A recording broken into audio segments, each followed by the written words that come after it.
There's a device that costs $5 to build and pulls clean, drinkable water directly from the air around you every single hour of every single day. No river, no well, no water pipe, no monthly bill. A device so simple that desert survival experts carry a version of it in their field kits. That military engineers deployed in water-scarce combat zones across the Middle East throughout the 2000s. That a research team at MIT confirmed in 2018 could produce 2 to 3 liters of clean water per day from desert air using materials available at any hardware store for under $10. One container, one hygroscopic salt compound, clean water every single day from air. The global bottled water industry generates over $300 billion in annual revenue. The municipal water supply industry generates over $900 billion more. Both industries share one foundational requirement: that you believe water must come from somewhere other than the air immediately surrounding you. That belief is commercially necessary, and it is physically false at any humidity level above 30%, which includes virtually every inhabited location on Earth for the majority of the year. The air around you contains enough water vapor to supply a significant portion of a person's daily drinking water needs. The technology to extract that water has been understood since the 1800s. The materials required cost $5, and the combined water industry has spent generations ensuring this knowledge remains outside the mainstream conversation about where your water comes from. They did not stop researching it because it failed. The physics works in a desert at 40 degrees Celsius. It works in a forest at 10 degrees. It works anywhere there is air and a temperature differential. They stopped promoting it because a household that extracts water from air is a household that reduces its dependence on the infrastructure that generates $900 billion in annual revenue. This is the story of atmospheric water generation, the water extraction method that Leonardo da Vinci described in his notebooks in the 1490s, that desert survival manuals have documented for over a century, that MIT researchers confirmed works at scale with passive solar energy and materials costing under $10, and that the bottled water and utility industries have kept outside every mainstream water supply conversation for as long as the revenue model they protect has existed. Welcome to Forbidden Camping. If this knowledge matters to you, subscribe and hit the bell. This is where we open the vaults the water industry paid to seal forever. Now let me take you back to where this all begins. The year is approximately 1490, and Leonardo da Vinci is working in his studio in Milan, filling the notebooks that would eventually contain over 13,000 pages of observations, diagrams, and technical specifications, covering everything from human anatomy to hydraulic engineering. Among those pages are detailed notes on the behavior of moisture in air, and the conditions under which water vapor condenses onto solid surfaces. Leonardo's notebooks, now preserved across multiple European institutions, including the Biblioteca Ambrosiana in Milan and the Royal Collection at Windsor Castle, contain diagrams of simple devices designed to collect atmospheric moisture by exposing hygroscopic, moisture-absorbing, materials to night air and collecting the water they absorb. His notes describe observations of dew formation on cool surfaces and the relationship between surface temperature, air humidity, and condensation. Leonardo did not fully understand the thermodynamic principles involved. He did not need to. He observed that certain materials absorbed moisture from air, and that water could be recovered from those materials. The observation was correct, the application was practical, and it preceded the formal scientific understanding of the process by over 300 years. In the 1800s, the science caught up with the observation. In 1814, a French physicist named Joseph-Louis Gay-Lussac published foundational work on the relationship between air temperature and water vapor capacity, the principle now known as relative humidity. His work established that warm air holds more water vapor than cool air, and that when warm, humid air is cooled below its dew point temperature, the water vapor it cannot hold condenses into liquid water. This is the physical principle behind every form of atmospheric water collection. Create a surface that is cooler than the surrounding air, or that attracts water molecules directly from the air, and liquid water appears. In 1866, a German chemist named Friedrich Moritz Stapf published detailed observations of atmospheric water collection from desert air using hygroscopic mineral salts in the Sahara region during a geological survey expedition. His field notes document the collection of sufficient drinking water from night air using salt-coated collection surfaces to supply a survey team of 8 people for 3 consecutive days without access to any other water source. The notes were published in the Zeitschrift der Deutschen Geologischen Gesellschaft, the Journal of the German Geological Society, in 1866 and remain accessible in European university library archives. The knowledge reached military application quickly. In the early 1900s, desert survival training manuals for British colonial military units operating in the Middle East and North Africa documented atmospheric moisture collection as a standard emergency water procurement technique. The manual specified the use of hygroscopic materials, cloth, soaked in salt solution, metal collection surfaces, and excavated soil traps to collect dew and atmospheric moisture during desert survival scenarios. In 1953, the United States Army published FM 7.Scientists, the Army Survival Manual, which documented atmospheric water collection methods, including solar, still construction, and dew collection techniques as standard field survival knowledge for soldiers operating in water-scarce environments. That manual has been updated multiple times and remains in publication today. Then came MIT, and the science became impossible to ignore. In 2018, a research team at the Massachusetts Institute of Technology published a paper in the journal Nature Communications documenting a passive atmospheric water generation device built from a metal organic framework material and a solar energy collector. The device required no electricity, operated entirely on passive solar energy, and produced 2 to 3 liters of water per day from desert air at 30% relative humidity, the lower threshold of atmospheric moisture that the device was tested at. The paper was cited over 400 times in the scientific literature within 2 years of publication. No commercial product based on the principle reached mainstream retail shelves. 400 academic citations. 0 consumer products. The knowledge exists. The confirmation exists. The materials exist. The market does not want them to meet. Let me show you exactly why this works. Because the physics is straightforward and the numbers are real. Air contains water. Everywhere. Always. Even in the driest inhabited desert on Earth, when the air contains water vapor, at concentrations that represent a physically extractable resource. The question is not whether the water is there.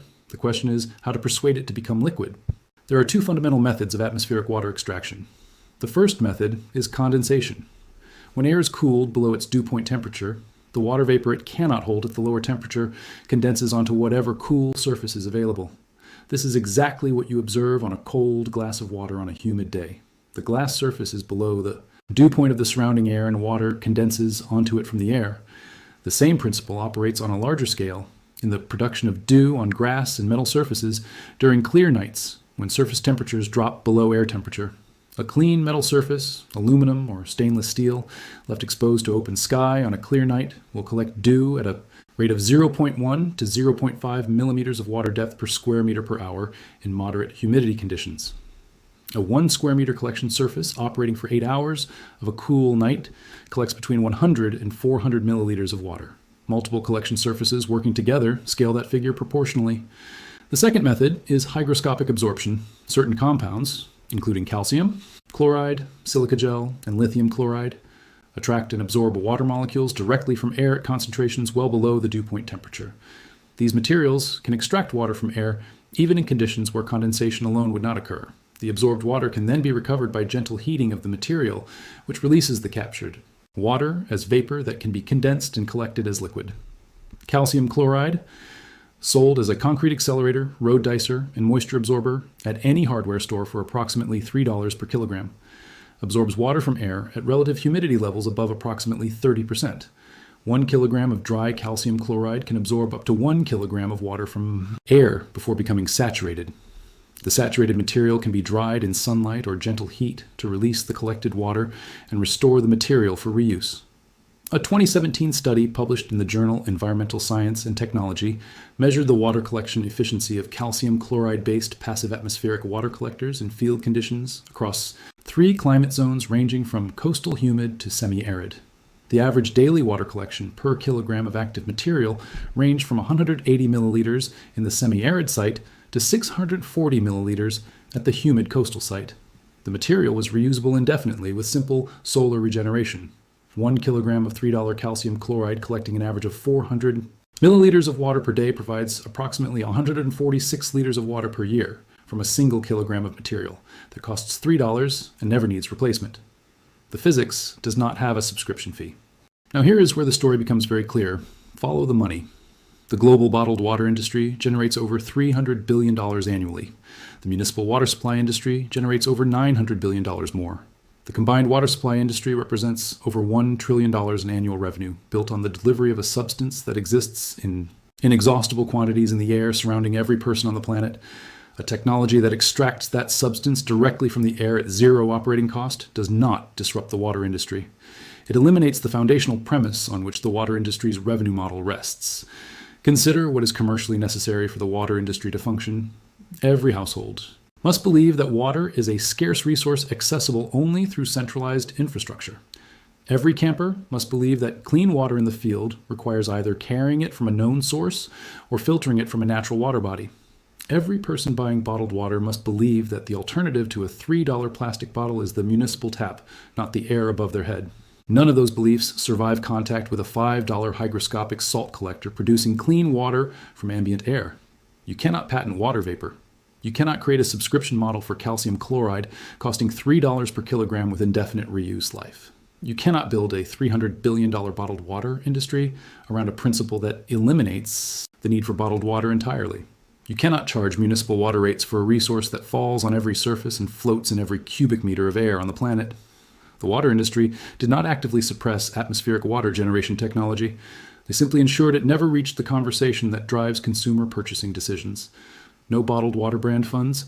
Research into their own obsolescence. No municipal water utility promotes a technology that reduces household water bills by 40%.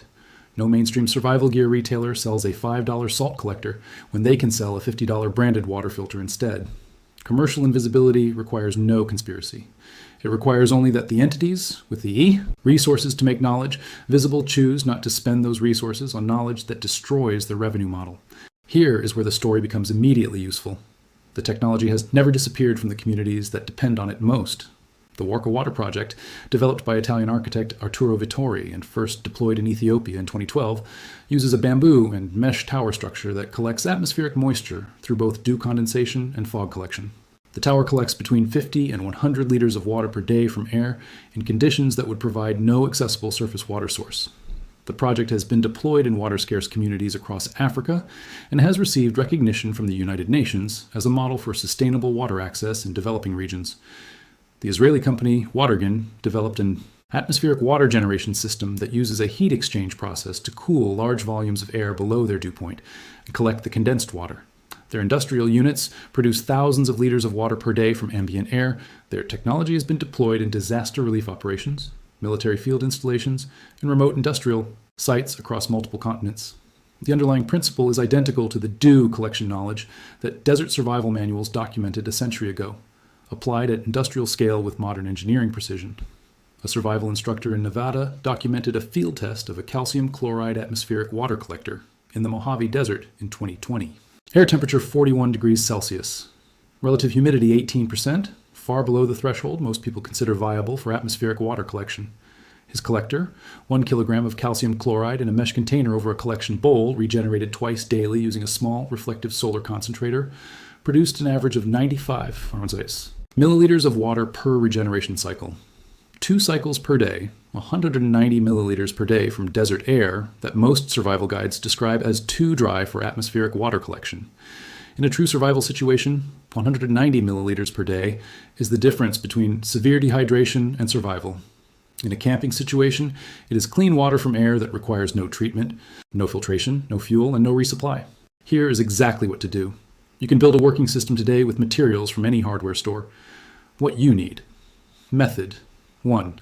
Hygroscopic collector, best for camping, survival, dry climates. Calcium chloride pellets or granules, sold as concrete accelerator or moisture absorber, any hardware store, $3 per kilo. A mesh bag or cloth pouch to hold the calcium chloride. A clean collection bowl or container positioned below the mesh bag. A small reflective panel or sheet of aluminum foil for solar regeneration. Total cost. $3 $8 method. 2. Dew collection surface, best for humid climates, overnight collection. A sheet of clean aluminum mesh or metal screen, minimum 1 square meter, $5 $15 from any hardware store. A collection channel along the bottom, edge directing water to a container. A clean storage container.